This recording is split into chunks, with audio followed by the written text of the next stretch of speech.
Hello class, hope you all are doing well.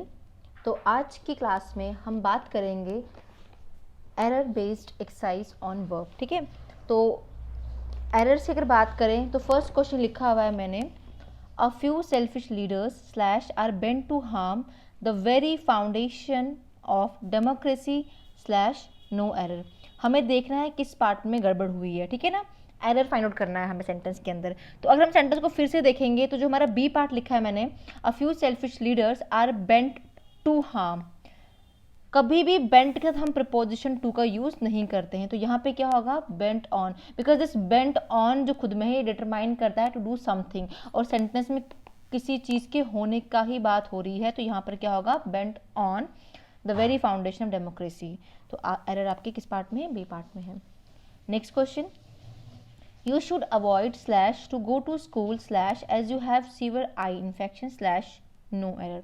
तो अगर sentence को देखें हम लोग, you should avoid to go, कभी भी अगर आपको सेंटेंस में दिख रहा है यहाँ पे फिलहाल अवॉइड के बाद प्रपोजिशन टू दिख रही है, तो हमेशा ध्यान रखना है जब भी हम अवॉइड करते हैं यूज, तो उसके बाद हमारे पास मेन वर्ब की ing फॉर्म यूज होती है। तो यहाँ पे क्या होगा, यू शुड अवॉइडिंग या अवॉइड गोइंग होगा, टू की जगह क्या होगा, यू शुड अवॉइड गोइंग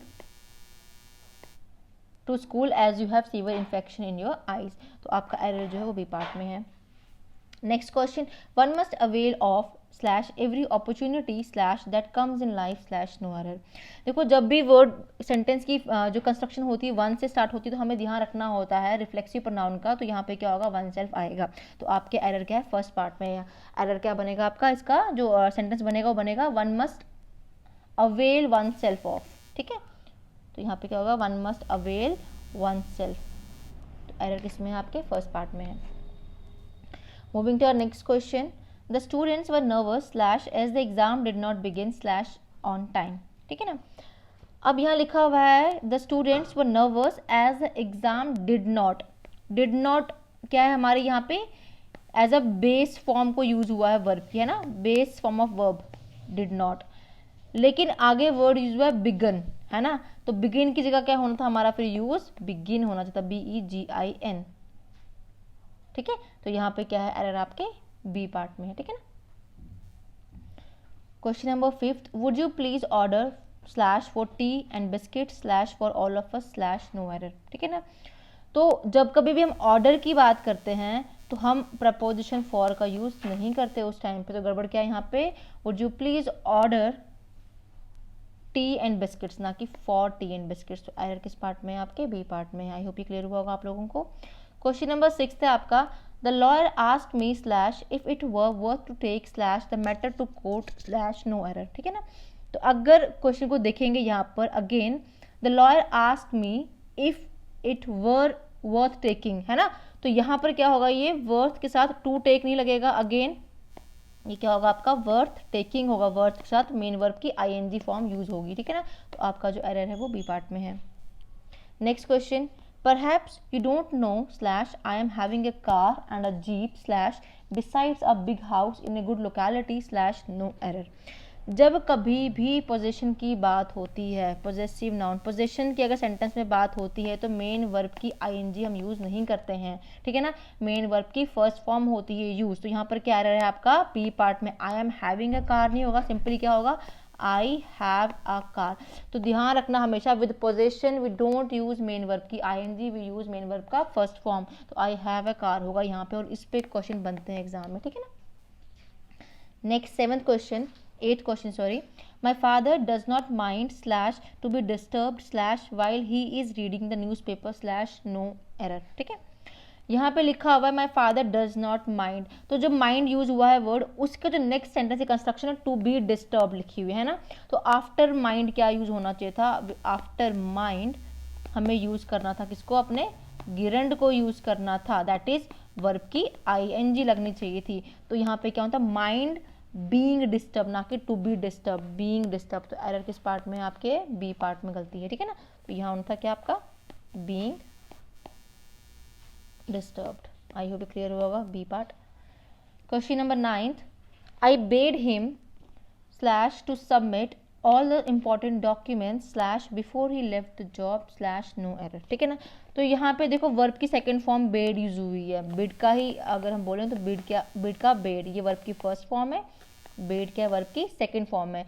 तो जब भी कभी ऐसा दिखे आपको विद वर्ड बेड, आपको वर्ब की फर्स्ट सेकंड फॉर्म के साथ आगे प्रपोजिशन टू दिखे तो आपको उसको हटा देना होता है। सेंटेंस क्या होगा आपका, I bade him submit all the important documents, ना कि I bade him to submit all the. देखो अगर बेड दिख रहा है वर्ब की सेकंड फॉर्म है, साथ में आपको ऑब्जेक्ट भी दिख रहा है, तो ऑब्जेक्ट के बाद आपको प्रपोजिशन टू को यूज़ नहीं करना है, ओनली आपका वर्ब की फर्स्ट फॉर्म होती है। इनको हम कभी कभार बेयर इन्फिनिटिव्स के नाम से भी जानते हैं। Basically these are called as bare infinitive. अगर आपको ध्यान होगा टॉपिक में हमने बात की थी इन्फिनिटिव्स की, कि इन्फिनिटिव्स क्या होते हैं, टू प्लस वर्ब की फर्स्ट फॉर्म, लेकिन मैंने उसी में कहा था एक होते हैं आपके बेयर इन्फिनिटिव जहाँ पर क्या होता है टू को रिमूव किया जाता है। तो ये उस टाइप का क्वेश्चन है आपका, ठीक है। Question number 10th, he thinks slash himself as a great scholar slash no error. He thinks himself as a great scholar slash no error. तो यहाँ पे बात की हुई अगेन वर्ब थिंक का यूज हुआ है ना, तो विद वर्ब थिंक आपको आगे एज यूज नहीं करना होता, ठीक है ना। तो क्या होगा, ही thinks himself a great scholar, that's it. तो आपका एरर जो है वो सी पार्ट में है, ठीक है। Next question, the audience slash watch the clown slash perform their act slash no error. अब यहाँ लिखा हुआ है watch the audience watch the clown, ठीक है ना।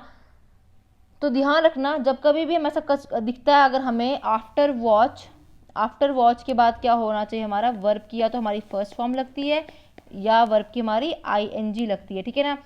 अगर तो लिखा होता परफॉर्म तो भी सही होता परफॉर्म्ड की जगह, और अगर परफॉर्म नहीं लिखा होता वर्ब की फर्स्ट फॉर्म तो यहाँ आना था परफॉर्मिंग, ठीक है, तो भी सही था, ठीक है। तो क्या होता, the audience watch the clowns perform their act, या the audience watch the clowns performing their act, ठीक है ना। तो error is in your C part. I hope ये क्लियर हुआ होगा आप लोगों को।